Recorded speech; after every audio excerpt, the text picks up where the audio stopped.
નમસ્કાર વિદ્યાર્થી મિત્રો, ગેલેક્સી સ્કૂલ ઓફ સાયન્સના ઓનલાઈન સેશન લેક્ચરમાં આપ સૌનું ફરીથી હાર્દિક સ્વાગત છે.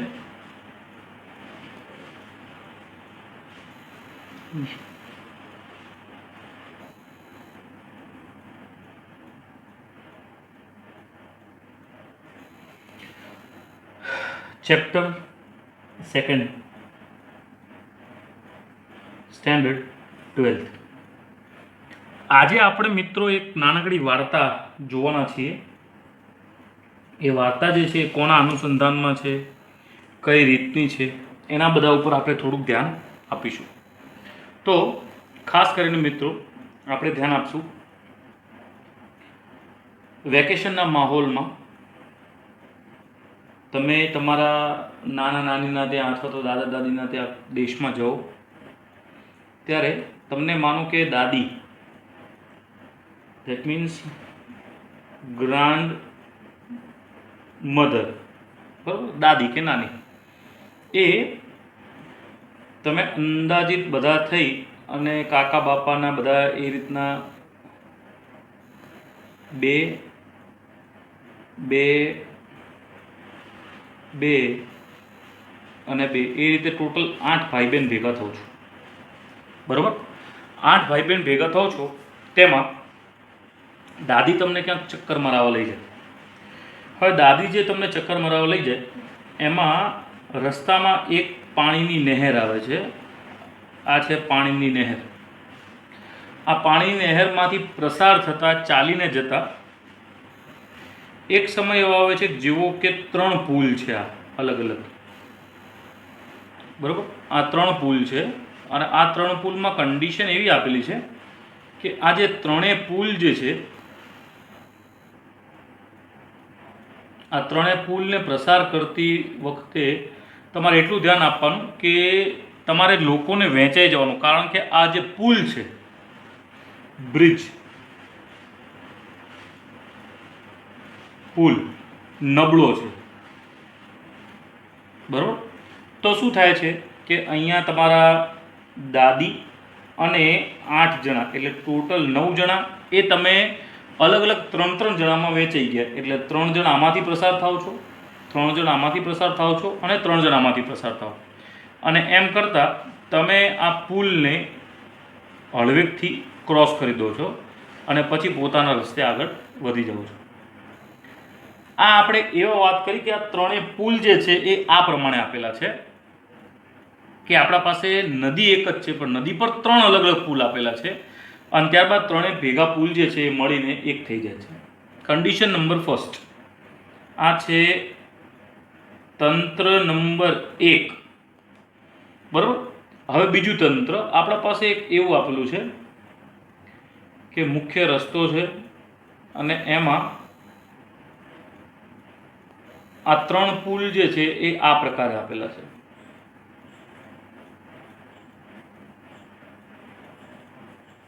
આ પુલ છે, આ પુલ છે, પુલ છે એ આ નદી આ દિશામાં જાય છે, બરાબર. નદી દેટ મીન્સ પાણીની નહેર જે છે આ દિશામાં જાય છે. તો તમે બધા જે 9 જણા છે એ 9 જણા આ જ રસ્તેથી પ્રસાર થવાના. તમારી પાસે કોઈ બીજો વિકલ્પ જ નથી, એટલે તમારી પાસે રસ્તો એક જ છે. તો આ જે પણ આપણે લોકોની સંખ્યા જોઈ, તેમને જે પણ 9 જણા હતા તેમને આપણે વીજભાર અથવા તો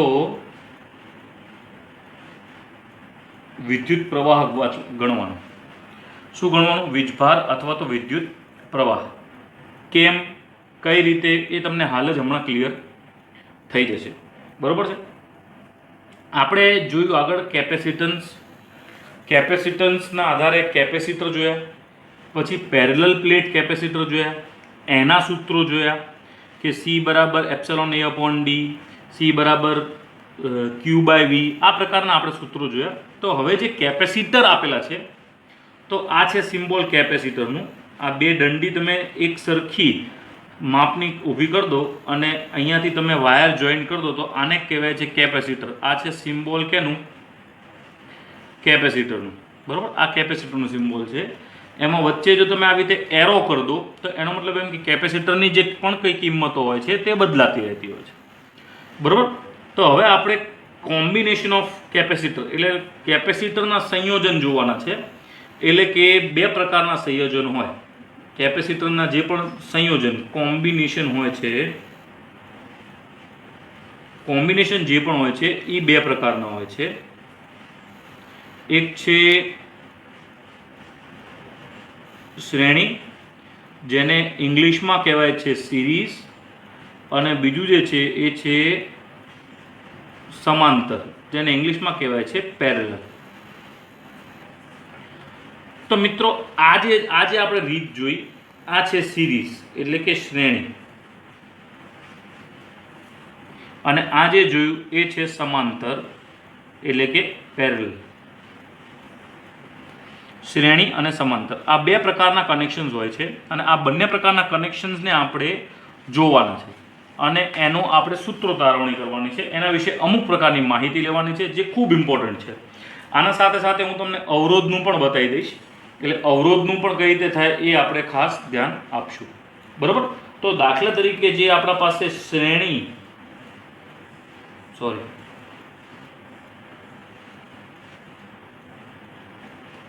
શ્રેણી પ્રકારનું જે કનેક્શન્સ હોય છે એ કનેક્શનમાં શું ખાસ ધ્યાન આપવાનું, તો દાખલા તરીકે આપણા પાસે જે પણ કેપેસિટન્સ છે એ આ પ્રકારે આપેલું છે.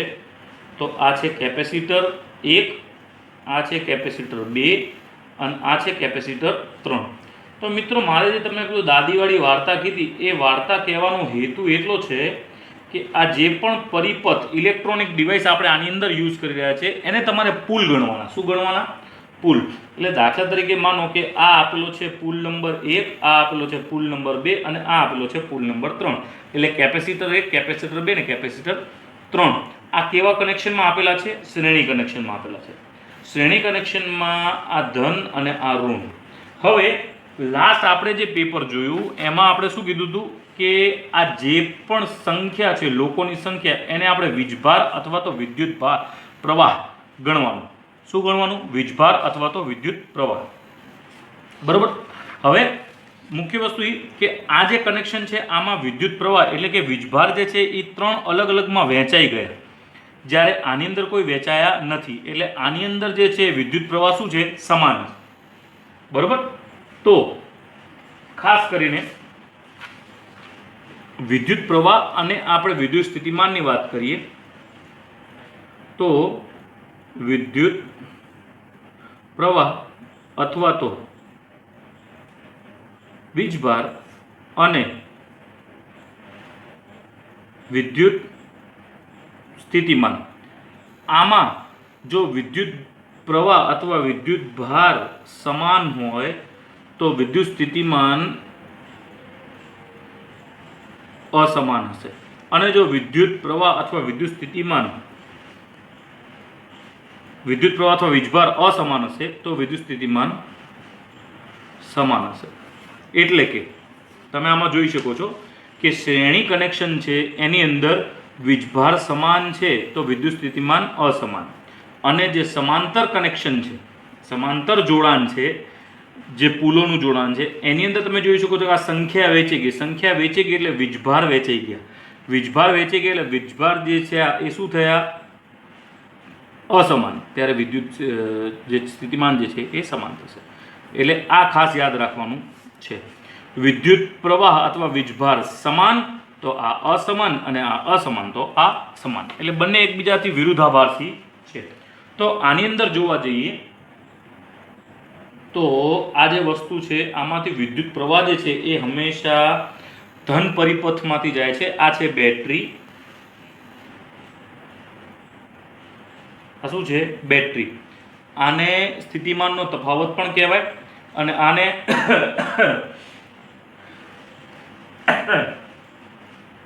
સ્થિતિમાનનો તફાવત પણ કહેવાય, બેટરી પણ કહેવાય, અને ઇલેક્ટ્રોમોટિવ ફોર્સ પણ કહેવાય. ઇલેક્ટ્રોમોટિવ ફોર્સ કઈ રીતે કહેવાય આપણે ત્રીજા પાઠમાં જોઈશું. તો અહીંયાથી વિદ્યુત પ્રવાહ જે છે એ પ્રસાર થાય છે, તો અહીંયાથી આપણા પાસે આ જે પુલ આપેલા છે શ્રેણીમાં આપેલા છે, એટલે વિદ્યુત પ્રવાહ પ્રસાર થવા માટે કોઈ પણ પ્રકારની જગ્યા વધતી નથી. એટલે આ જે છે એટલે કોઈ એનો બીજો રસ્તો નથી. તો આ જે છે એ સમાન રીતે પ્રસાર થઈ અને પાછું આવતું રહેશે. બરોબર. એટલે આ પરિપથમાં જોવા જઈએ તો વીજભાર જે છે એ શું છે? સમાન છે. અને વિદ્યુત સ્થિતિમાન જે છે એ શું છે? અસમાન છે. તો આના આધારે આપણે સૂત્રોની તારવણી કરશું. તો મારે આમાં સમતુલ્ય કેપેસિટર શોધવું છે. શું શોધવું છે? સમતુલ્ય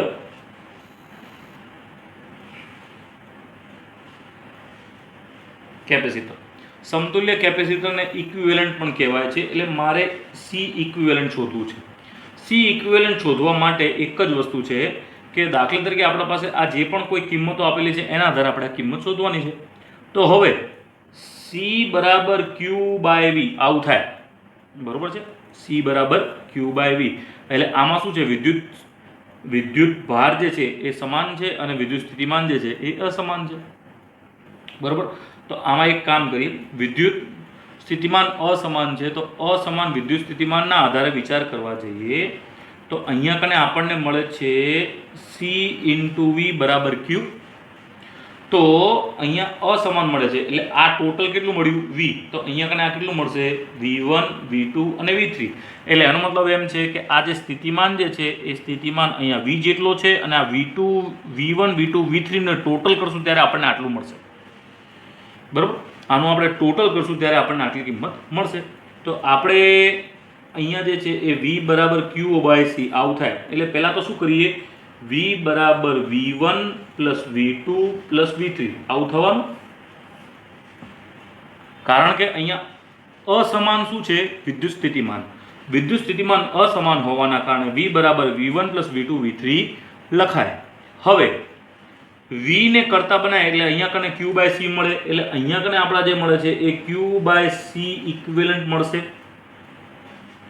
V1 તો V1 માં જે છે એ C1 છે અને વિદ્યુતભાર કેટલો પ્રસાર થાય છે? વિદ્યુતભાર તો C જેટલો Q જેટલો પ્રસાર થાય છે. એટલે Q કેમ પ્રસાર થાય છે? કારણ કે વિદ્યુતભાર જે છે એ કેટલો છે? સમાન. વિદ્યુતભાર અને વિદ્યુત પ્રવાહ આ બંનેને સમાન રીતે લેવાનું. કેમ લેવાનું એ પણ હું તમને હમણાં કહું છું. એટલે Q upon C1 plus V2 માટે Q અપોન C2, કેમ કે આમાંથી પણ વિદ્યુતભાર સમાન જેટલો જ પ્રસાર થાય છે. અને V3 માં Q અપોન C3. ઉપરથી Q ને કોમન કાઢી કેન્સલ કરી દઈએ એટલે 1 અપોન C ઇક્વિવેલન્ટ બરાબર 1 upon C1 plus 1 upon C2 plus 1 upon C3. આ થયું આપણા પાસે કેપેસિટરનું સૂત્ર. કયા પ્રકારના કેપેસિટર? શ્રેણી.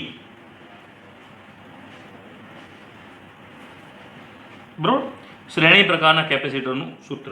હવે આ જ રીતનું આપણે સમાંતર પ્રકારનું કેપેસિટર્સ લઈએ છીએ. સમાંતર પ્રકારનું કેપેસિટર્સ જે છે એનું પરિપથ જે છે એ કઈ રીતે જોઈન થયેલું હશે તેના વિશે આપણે થોડીક માહિતી લઈએ. દેખાય છે? યસ. તો હવે આપણું એક પરિપથ બનાવીએ છે જેમાં સમાંતર પ્રકારના કેપેસિટન્સ મૂકેલા છે. અને એ જે સમાંતર પ્રકારના કેપેસિટન્સ જે છે એ કઈ રીતે મૂકેલા છે તો જોઈએ. માનો આ છે C1, આ છે C2, આ છે C3. આ થયું આપણા પાસે 3 પ્રકારના કેપેસિટન્સ. અને આ જે 3 પ્રકારના કેપેસિટન્સ છે એમને અહીંયા કને આ પ્રકારે આમ જોઈન કરી દીધા અને અહીંયા કને આ પ્રમાણે જોઈન કરી દીધા. એટલે આ જે છે આ પરિપથને આપણે જોઈન્ટ કરી અને બેટરીમાં એપ્લાય કરી દઈએ. આ થઈ ગયું બેટરી આપણી પાસે. આને આપણે કહીએ V. હવે મિત્રો આ તો શ્રેણી નથી, આ શું છે? સમાંતર. સમાંતર છે એટલે ત્યાં વિદ્યુત ભાર અસમાન હોય, સ્થિતિમાન સમાન હોય. એટલે આપણે લખી દઈએ વીજભાર અસમાન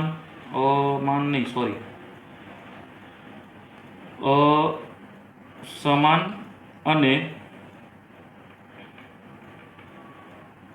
વિદ્યુત સ્થિતિમાન સમાન. એટલે આમાં V અને આ V આ ત્રણે સમાન હશે. પણ અસમાન જે હશે એ શું હશે? તો વિદ્યુતભાર અસમાન હોય એટલે અહીંયાથી Q1 જેટલા પ્રસાર થયા, અહીંયાથી Q2 જેટલા પ્રસાર થયા, અહીંયાથી Q3 જેટલા પ્રસાર થયા. વિદ્યુતભાર એટલે કે આપણે લોકો હતા એ યાદ છે, 9 જણા હતા તો 3 માં વેચાઈ ગયા. એટલે આમાં હવે એવું જરૂર નથી. જેવો પુલ, જો એક પુલ નબળો હોય તો તેમાં 1 જાય, બીજો પુલ મજબૂત હોય તો તેમાં 5 પણ જાય. એ રીતે આપણે વસ્તુ વિચારી શકીએ છીએ. તો હવે આપણે આનું સૂત્ર મેળવવાનું છે. આમાં સૂત્રમાં Q ની વાત કરીએ તો Q બરાબર Q1 plus Q2 plus Q3. આ પ્રકારના વીજભાર વેચાઈ જશે. એટલે માનો કે અહીંયાથી 10 વીજભાર આવ્યા તો આમાં માનો કે 2 ગયા, આમાં 3 ગયા અને આમાં 5 ગયા. રાઈટ? તો ટોટલ કરો તો કેટલું મળે? 10 વીજભાર જેટલું મળે. આ છે પ્લસ, આ છે માઇનસ. અહીંયાથી વિદ્યુત પ્રવાહ પ્રસાર થાય છે. બીજું એક તમને કહું, વિદ્યુત પ્રવાહ જે પ્રસાર થાય છે એ અહીંયાથી પ્રસાર થાય તો આ માનો કે I1, આ માનો કે I2, આ માનો કે I3. કારણ કે વિદ્યુત પ્રવાહ પાસે 3 અલગ અલગ રસ્તા છે. તો વિદ્યુત પ્રવાહ જે છે વેચે છે. અને વિદ્યુત પ્રવાહ એટલે શું? I બરાબર Q/T. બરોબર છે? આવું આપણે 10માં ભણ્યા હતા. I બરાબર Q/T એટલે Q ને આપણે I ના સાપેક્ષે લઈ શકીએ. રાઈટ? એટલે મેં તમને કીધું કે વિદ્યુત પ્રવાહ માનો અથવા તો વિદ્યુત ભાર માનવાનો. બરોબર? તો હવે શું છે? Q બરાબર Q1 plus Q2 plus Q3. તો Q ની જગ્યાએ આપણે કિંમત મૂકી દઈએ. Q બરાબર C ઇન્ટુ V. અહીંયા કને C ઇક્વિવેલન્ટ આવશે, V તો સમાન છે. તો Q1 માં મૂકીએ તો C1 ઇન્ટુ V, Q2 માં C2 ઇન્ટુ V, Q3 માં C3 ઇન્ટુ V. V ને કોમન કાઢ્યા, બધા થઈ ગયા કેન્સલ. તો C ઇક્વિવેલન્ટ બરાબર C1 plus C2 plus C3. આ આપણને સૂત્ર મળ્યું કેના માટે? સમાંતર જોઈન્ટ કર્યું હોય એના માટે. સમાંતર પ્રકારના કેપેસિટન્સને આ રીતે જોડેલા હોય, શ્રેણી પ્રકારના કેપેસિટન્સને આ રીતે જોડેલા હોય, તો આ રીતે આપણે આન્સર શોધી શકીએ છીએ. તો આ હતું શ્રેણી જોડાણ અને સમાંતર જોડાણ, જે તમે મિત્રો અહીંયા જોયું. બરોબર છે મિત્રો? તો આનું તમે ફરીથી એકવાર રિફર કરી લો, એટલે આપણે બીજા દાખલા તરફ આગળ વધીશું.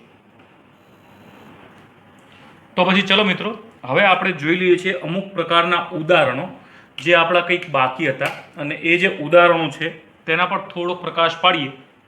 તમે જોઈ શકો છો હમણાં થોડોક પ્રકાશ પડ્યો. તો હવે આપણે જોઈએ છે ઉદાહરણ નંબર 2.2. શું કહે છે કે બે વિદ્યુત ભારો આપેલા છે. એક છે માનો કે Q1 અને એક છે Q2. Q1 ની કઈ કિંમત છે 3 ગુણ્યા 10 ની -8 કુલમ. આ છે Q1 ની વાત કરી. અને જે બીજું જે છે એની કિંમત છે કંઈક -2 ગુણ્યા 10 ની -8 કુલમ. એકબીજાથી 15 સેન્ટીમીટરના અંતરે આપેલા છે. એટલે એમના વચ્ચે R જેટલું જે અંતર છે એ છે 15 સેન્ટીમીટર. એટલે એવું કહી શકાય કે 15 ગુણ્યા 10 ની -2 મીટર. બે વિદ્યુત ભારોને જોડતી રેખા પર કયા બિંદુ પર વિદ્યુત સ્થિતિમાન શૂન્ય થશે? અનંત અંતરે સ્થિતિમાનનું શૂન્ય લો. એટલે આપણા પાસે આ રીતે આપેલું છે. આપણે એક સેમ ટુ સેમ ટેક્સ્ટબુક પ્રમાણે જઈએ તો આ બંને વિદ્યુત ભારોને જોડતી રેખા, અહીંયા કને આપણા પાસે માનો કે Q1 આપેલું છે, અહીંયા કને Q2 આપેલું છે.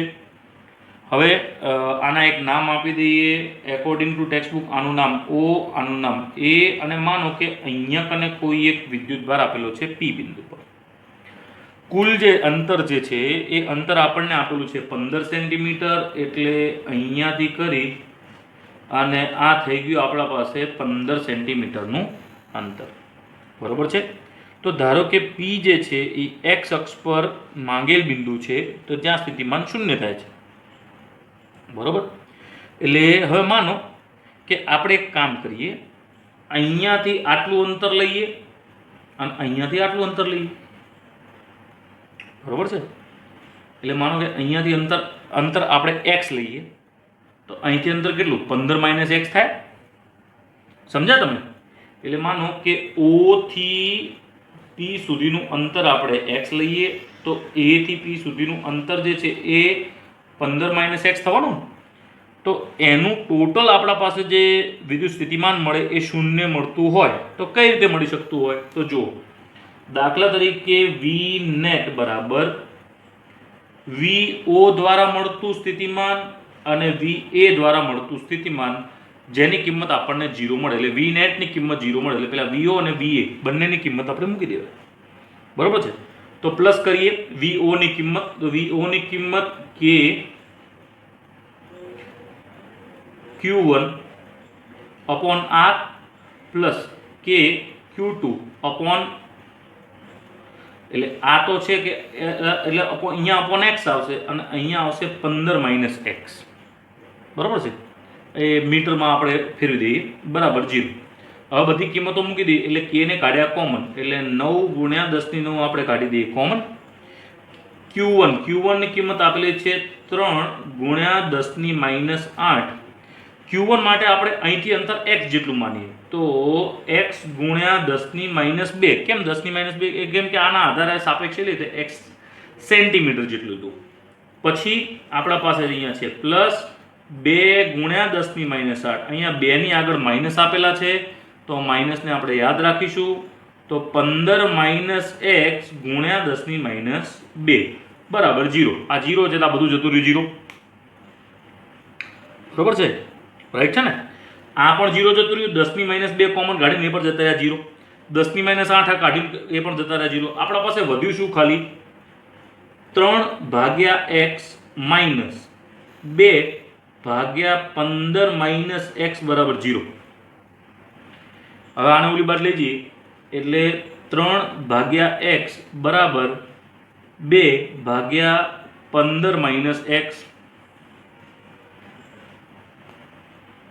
તો આના આધારે આપણા પાસે એક આન્સર આવ્યો કે આપણે આ બાજુ લઈ જઈએ 3/x બરાબર 2/15 માઇનસ x. ક્રોસ મલ્ટિપ્લિકેશન કરો એટલે 15 into 3, 15 3 is 45 માઇનસ 3x બરાબર 2x.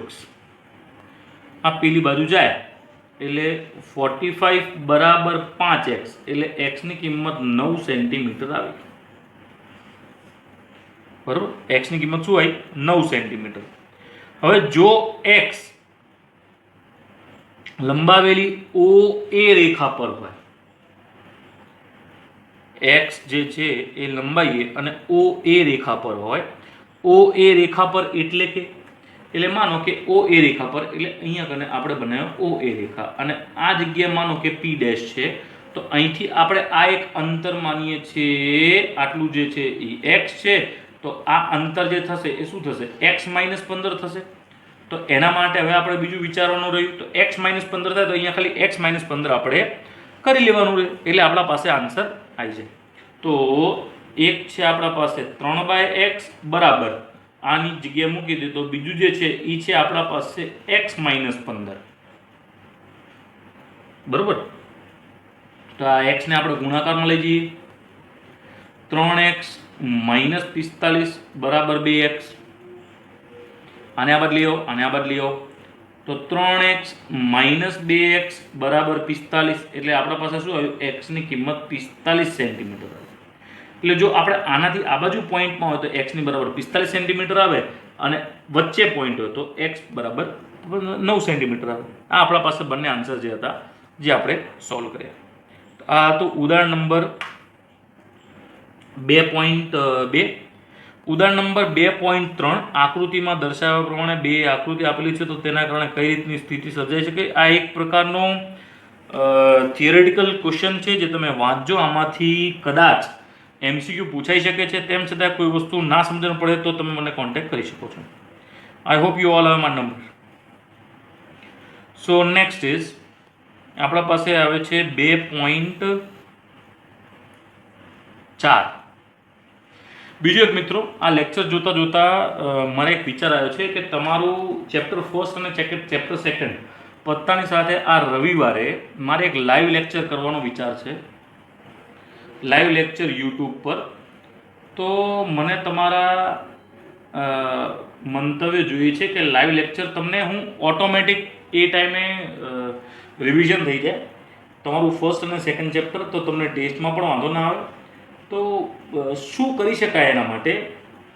લાઈવ લેક્ચરની સિસ્ટમ બધું હું એપ્લાય કરીશ. તમારું ખાલી ફર્સ્ટ અને સેકન્ડ ચેપ્ટરનું રિવિઝન થશે, અમુક પ્રકારના દાખલા થશે, JEE નીટ એક્સપર્ટ થશે. તો આના આધારે તમારું રિવિઝન પણ થાય અને તમે સારું કામકાજ કરી શકો. તે માટે મારો એક વિચાર હતો. તો એના માટે અભિપ્રાય જણાવવા વિનંતી. 2.3 અભિપ્રાય જણાવવા માટે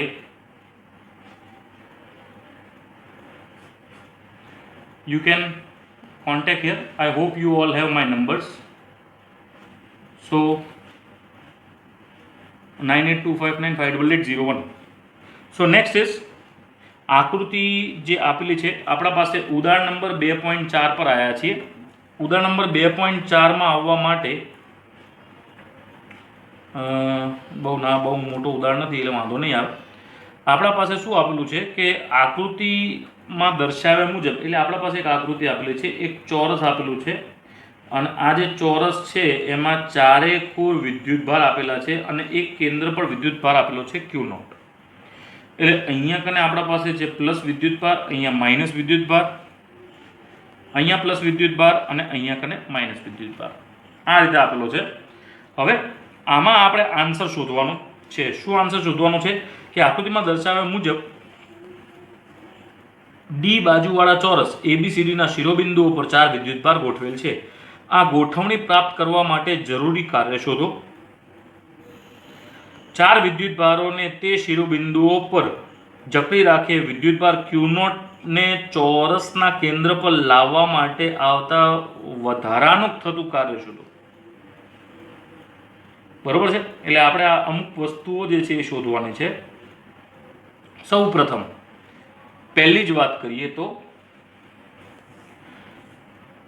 બીજે ક્યાંય વિદ્યુતભાર હાજર ન હોવાથી પ્લસ Q વિદ્યુતભારને A પર લાવવા માટે જરૂરી થતું કાર્ય જે છે એ શૂન્ય થાય. એટલે માનો કે અહીંયા કને આપણે પાસે ખાલી ચોરસ જ આપેલા છે અને ચોરસ પર કોઈ પણ જગ્યાએ વિદ્યુતભાર નથી આપેલા અને એ વિદ્યુતભાર ન આપેલા હોય તો અહીંયા પ્લસ Q પર ડાયરેક્ટ 0 થઈ જાય.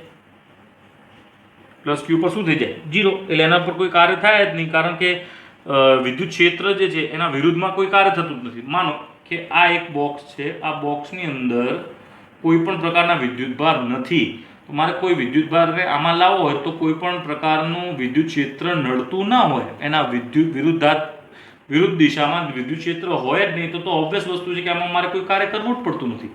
પણ માનો કે અહીંયા કને કેપિટલ Q જેટલું છે જેના કારણે વિદ્યુત ક્ષેત્ર આપણને આ 3 દિશામાં મળે છે, બીજું એક મારે વિદ્યુતભારને અહીંયા લઈ આવવો છે, તો મારે કંઈક કાર્ય કરવું પડે. એટલે પહેલી જ વસ્તુ કે જેમાં કાર્ય શૂન્ય. બરોબર. હવે સેકન્ડ પોઈન્ટ, A પર પ્લસ Q હાજર છે, B પર માઇનસ Q લાવવા માટે જરૂરી કરવું પડતું કાર્ય. બરોબર. તો શું થાય? તો ઓબ્વિયસ છે કાર્ય જે છે એ W બરાબર V ઇન્ટુ Q, પણ આમાં જે Q છે એ Q નથી, એ શું છે? V ઇન્ટુ માઇનસ Q છે. V into minus Q. બરોબર. માઇનસ Q છે તો એના સાથે મલ્ટીપ્લાય કરવું પડે, તો માઇનસ Q ઇન્ટુ V ની કિંમત શું થઈ? તો પહેલાના વિદ્યુતભારની વાત કરીએ તો KQ અપોન D. બરોબર. એટલે આનો જવાબ શું થયો? W બરાબર minus Q square K upon D. આટલું થયું. આમાં ટેક્સ્ટબુકમાં K ની કિંમત 1/4 એપ્સિલોન નોટ આપેલી છે, તમે એ પણ લખી શકો છો ને આ પણ લખી શકો છો. બરોબર છે. હવે A પર પ્લસ Q હોય, B પર માઇનસ Q હોય, C પર લાવવા માટે, એટલે જો પેલા આ આપેલું છે, આ આપેલું છે માઇનસ C પર લાવવા માટે, એટલે ઓબ્વિયસ છે this is A, this is B, this is C and this is D. A B C D. તો આ C પર લાવવા માટે આપણા પાસે આ અંતર જે છે એ √2D એવું થાય. બરોબર છે. અને આ બંનેનું સ્થિતિમાન જોવું પડે. આ બંનેના સ્થિતિમાનમાં આપણે આ ગુણાકાર કરવાના રહેશે. એટલે આપણે જે છે એ થર્ડ નંબરનું વિચારીએ તો થર્ડ નંબરમાં શું થાય? તો એ કાર્ય શોધવું છે W3. તો W3માં આપણે આ આ પ્લસ Q સાથે મલ્ટીપ્લાય કરવાનું છે. પહેલા આનું વિદ્યુત સ્થિતિમાન, આનું વિદ્યુત સ્થિતિમાન, આનું વિદ્યુત સ્થિતિમાન અહીંયા સુધી, આનું વિદ્યુત સ્થિતિમાન અહીંયા સુધી. તો એના માટે આપણે જે મૂકવાનું છે that is KQ upon D અને માઇનસ કે ક્યુ અપોન ડી રૂટ 2 આટલું થાય, રાઈટ.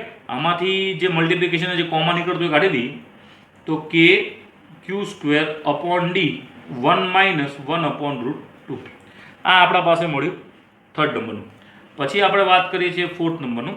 ફોર્થ નંબરમાં આપણે જે પણ કિંમતો મૂકવાની છે એમાં એ બી સી ત્રણેય પર છે. આના માટે લાવવું પડતું કાર્ય, એટલે આનું સ્થિતિમાન, આનું સ્થિતિમાન, આનું સ્થિતિમાન અને પછી આ માઇનસ ક્યુ વડે ગુણાકાર કરી દેવાનો. એટલે W4 બરાબર માઇનસ ક્યુ સ્થિતિમાન એ, સ્થિતિમાન બી અને સ્થિતિમાન સી. એટલે આ તમને કાર્ય મળી જાય. સ્થિતિમાન એ ની કિંમત એટલે આના સાપેક્ષે સ્થિતિમાન એ ની કિંમત તો કે ક્યુ અપોન ડી પ્લસમાં આવશે, આના સાપેક્ષે તો માઇનસ કે ક્યુ અપોન ડી રૂટ 2 અને આના સાપેક્ષે કે ક્યુ અપોન ડી. આ બેને કર દો પ્લસ થઈ જાય તો અહીંયા માઇનસ ક્યુ 2 કે આ પ્લસમાં જ આવશે 2 કે ક્યુ અપોન ડી માઇનસ કે ક્યુ અપોન ડી રૂટ 2. હવે આનામાંથી જે કોમન નીકળતો એ કોમન કાઢી દો તો કે કોમન છે, ક્યુ સ્ક્વેર છે, માઇનસ બારે રહેશે, ડી અંદર વધ્યું 2 માઇનસ 1 અપોન રૂટ 2.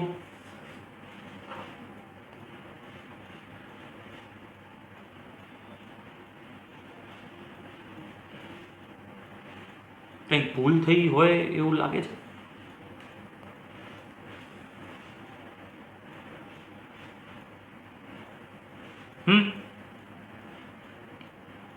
અરે હા, એટલે જીરોના આધારે પણ થશે, એ પણ આપણે જોવાનું રહ્યું. એટલે આ જે છે એ ટોટલ આપણે કાર્ય જ્યારે શોધવાના હોય ત્યારે 1 અપોન રૂટ 2 1 અપોન રૂટ 2ના આધારે ખાલી જોવા જઈએ તો એ રીતનું થતું હોય છે. તો 2 અપોન ટેક્સ્ટબુકમાં કંઈક ભૂલ છે, તમે જોઈ શકો છો કે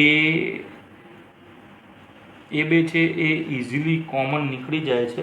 તો અહીંયા 1 માઇનસ 1 અપોન રૂટ 2 પ્લસ 1 રહે છે, એટલે પ્લસ 2 થવું જોઈએ. આ પ્રિન્ટિંગ મિસ્ટેક છે, કદાચ કોઈકના નવી ચોપડીમાં આપેલું હશે, તમે જોઈ શકો છો. પછી જ્યારે ટોટલ કરે છે ત્યારે, તો જ્યારે છેલ્લું ટોટલ થાય છે ત્યારે તમે જોઈ શકો છો ટેક્સ્ટબુકમાં આપેલું છે દેટ ઇઝ માઇનસ કે ક્યુ સ્ક્વેર અપોન ડી તો છે જ. એટલે પહેલામાં આપણા પાસે મળે છે 0, પછીમાં મળે છે 1, પછીમાં મળે છે 1 માઇનસ 1 અપોન રૂટ 2, બીજામાં છે 2 માઇનસ 1 અપોન રૂટ 2. એના આધારે અહીંયા 2 માઇનસ 2 અપોન રૂટ 2, અહીંયા 1 અપોન 1 માઇનસ રૂટ 2, એટલે એના આધારે આપણા પાસે આન્સર મળે છે. તો આખે આખું કેલ્ક્યુલેશન કરો તો માઇનસ ક્યુ સ્ક્વેર કે upon D in bracket 4 minus under route 2. બરાબર. તો આ હતો દાખલા નંબર 2.4 જે તમે અહીંયા જોઈ શકો છો. તો એક વખત ટેક્સ્ટબુક સાથે સાથે તમે કેલ્ક્યુલેશન એપ્લાય કરજો તો તમને ખ્યાલ પડશે. નેક્સ્ટ આપણે જોઈ રહ્યા છીએ દાખલો નંબર 2.5.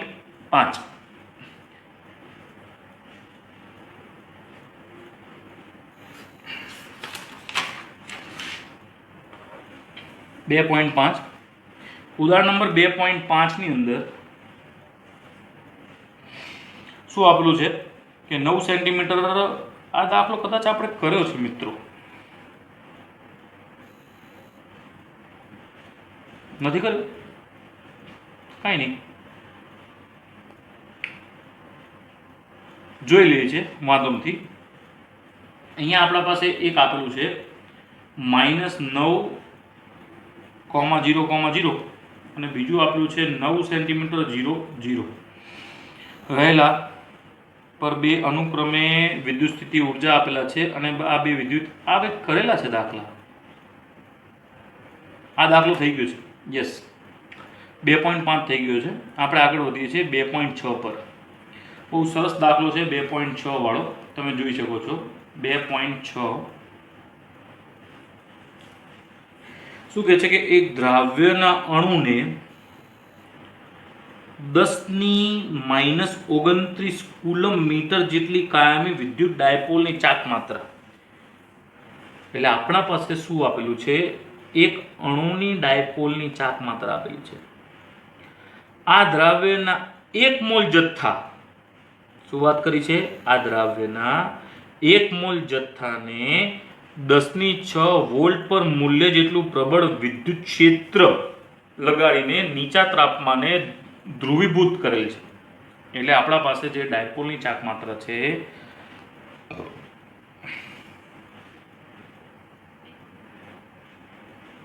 ડાયપોલની ચાક માત્રા 10⁻29 કુલમ મીટર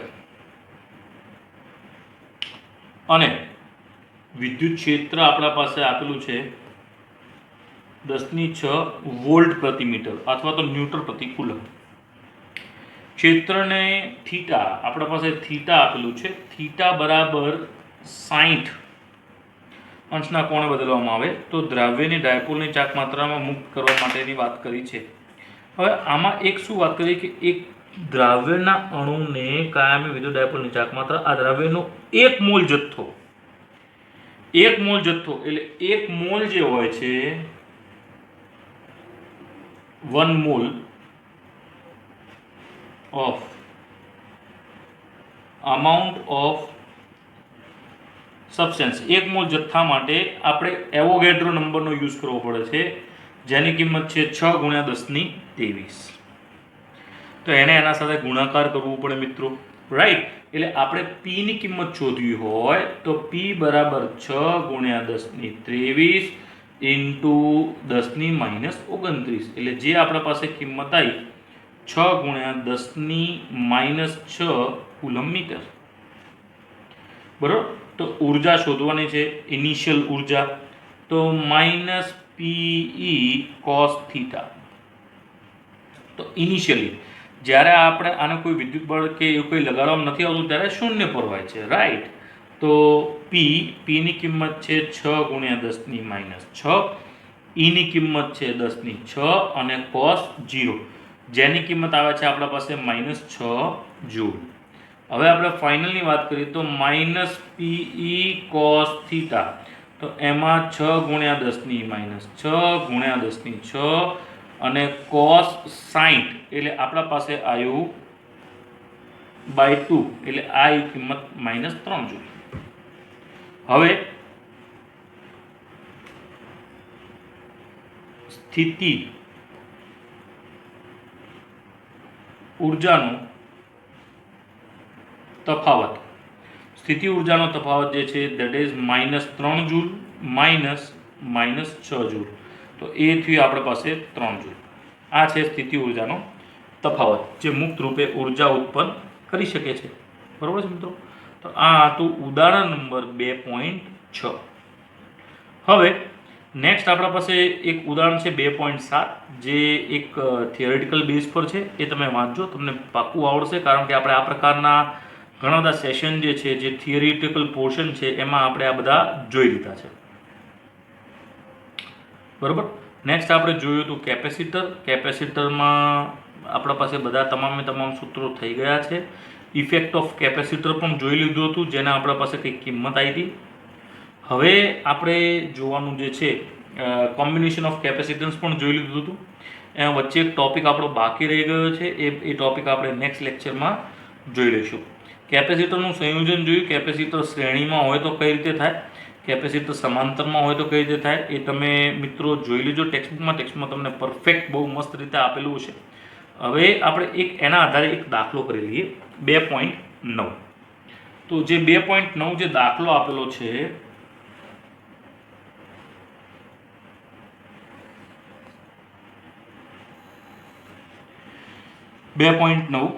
એમાં આપણી પાસે એક કેપેસિટર આ રીતે લગાવ્યું છે, બીજું કેપેસિટર આ રીતે લગાવ્યું છે, ત્રીજું કેપેસિટર આ રીતે લગાવ્યું છે, ચોથું કેપેસિટર આમ લગાવી અને અહીંયા એક બેટરી લગાવેલી છે.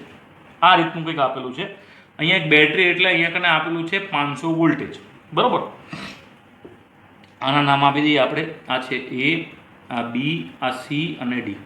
હવે મિત્રો તમે જે પણ પરિપથમાં વિદ્યુત પ્રવાહ કે પ્રસાર કરવાનો પ્રયાસ કરો તો એમાં તમારે ખાસ જોવાનું કે જે પરિપથમાંથી જે ઇલેક્ટ્રોનિક ડિવાઇસમાંથી જે કેપેસિટરમાંથી વિદ્યુત પ્રવાહ ન બદલાતો, વિદ્યુત પ્રવાહ સમાન રહેતો હોય એ શ્રેણી, બાકી બધા સમાંતર, રાઈટ.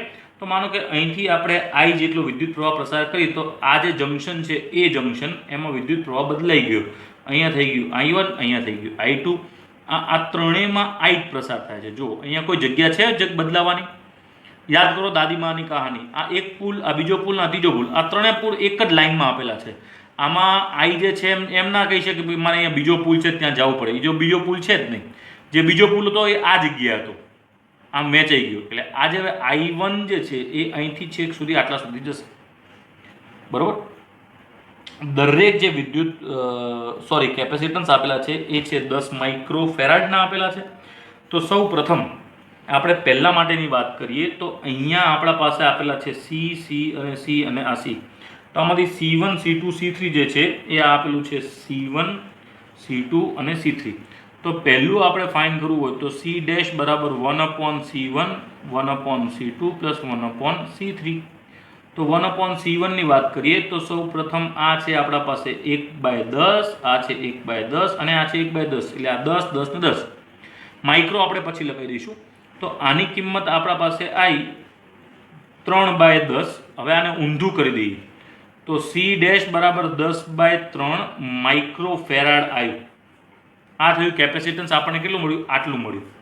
હવે આ ત્રણેય જે કેપેસિટન્સ છે એ સમતુલ્ય કેપેસિટન્સ થઈ ગયું. એટલે આપણે આને આવી રીતે લખી શકીએ કે આ થઈ ગયું C ડેશ અને અહીંયા આપેલું છે આપણા પાસે આ C4 અને હવે અહીંયા બેટરી કનેક્ટ કરેલી છે. હવે તમે જોઈ શકો છો અહીંયા આ બે જે છે એ કેવા પ્રકારના થયા? સમાંતર, અને એના સાથે બેટરી કનેક્ટ કરેલી છે. તો સમાંતર આપેલા હોય તો આ C ડેશ ની કિંમત આપણા પાસે 10/3 અને આની કિંમત છે 10. એટલે સિમ્પલ સોલ્વ કરવું હોય તો C ડેશ બરાબર C ડબલ ડેશ બરાબર C ડેશ પ્લસ C4. કેમ આપણે આને આ રીતે કનેક્ટ કર્યા? કારણ કે સમાંતર પ્રકારના જે કેપેસિટન્સ હતા એનું સૂત્ર કયું થાય? જો અહીંયા બતાવી, લાસ્ટ હમણાં જ આપણે જોયું, શ્રેણીમાં સૂત્ર આ પ્રકારે થાય છે, સમાંતરમાં આ પ્રકારે સૂત્ર થતું હોય છે. તો આમાં C ડબલ ડેશ ની કિંમત શોધવા માટે અહીંયા છે 10 અને અહીંયા છે 10/3. તો આ થઈ ગયું 30 પ્લસ 10/3 એટલે 40/3 માઇક્રોફેરાડ. આટલું આપણને મળ્યું. સમતુલ્ય જે છે એ મળ્યું. 40/3 ને તમે સોલ્વ કરો એટલે 13.3 માઇક્રોફેરાડ તમને મળે, બરોબર છે. હવે એવું કીધું છે કે ત્રણેયમાંથી પ્રસાર થતા વિદ્યુત ભાર કેટલા છે. પ્રશ્ન નંબર B શું કહે છે કે દરેક કેપેસિટન્સ પર વિદ્યુત ભાર શોધો. હવે જુઓ, પાછી દાદીમાની કહાની યાદ કરી. અહીંયા કને આ જે પુલ છે આ ત્રણેય પુલમાં સરખા પ્રકારનું છે એટલે આપણે ખાલી અહીંયા કને C શોધવાનું છે. આ જે V જે કિંમત છે આ બંને સમાંતરમાં V હંમેશા સમાન રહે અને વિદ્યુત ભાર બદલાય. તો આમાં V સમાન, આમાં V સમાન, તો ખાલી C ડેશમાં V શોધી લઈએ. તો V ની કિંમત આપેલી છે 500, C બરાબર Q/V. તો Q ની કિંમત આપણે શોધવાની છે તો Q = C × V. તો C ની કિંમત કેટલી છે? 10/3 × 500, બરોબર ને? એ જ થાય ને, 10/3 × 500. એટલે પહેલા વખતમાં 10/3 × 500 માં આપણા પાસે જે કિંમત આવે છે તેની કિંમત છે કંઈક 1.7 આ માઇક્રોફેરાડમાં છે. એટલે 1.7 ગુણ્યા 10⁻³ કુલમ. આ વિદ્યુતભાર કોનું મળ્યું? આનું. એટલે કે C1, C2 અને C3 માં ત્રણેય પ્રકારમાં આટલો વિદ્યુતભાર જશે. જ્યારે આપણે Q બરાબર C × V, આપણે ખાલી Q4 માટે વાત કરીએ તો 4, 4 અને V તો એમને એમ જ રહેશે. તો Q4 બરાબર C ની વાત થઈ તો એ છે 13.3 ગુણ્યા 500. તો આની કિંમત આપણા પાસે થઈ 13.3 નહીં, સોરી, આમાં તો 10 જ છે, સોરી, આ C4 માં 10 છે. તો એ કિંમત થઈ આપણા પાસે 5000 માઇક્રો કુલમ, જેની કિંમત થઈ 5 ગુણ્યા 10⁻³ કુલમ. તો આ થયું આપણા પાસે CQ4. તો આ હતો દાખલો નંબર 2.3. કદાચ કોઈ દાખલામાં પણ તમને ડાઉટ્સ હોય, you are having my number, you can contact me. Okay, thank you so much for the lecture.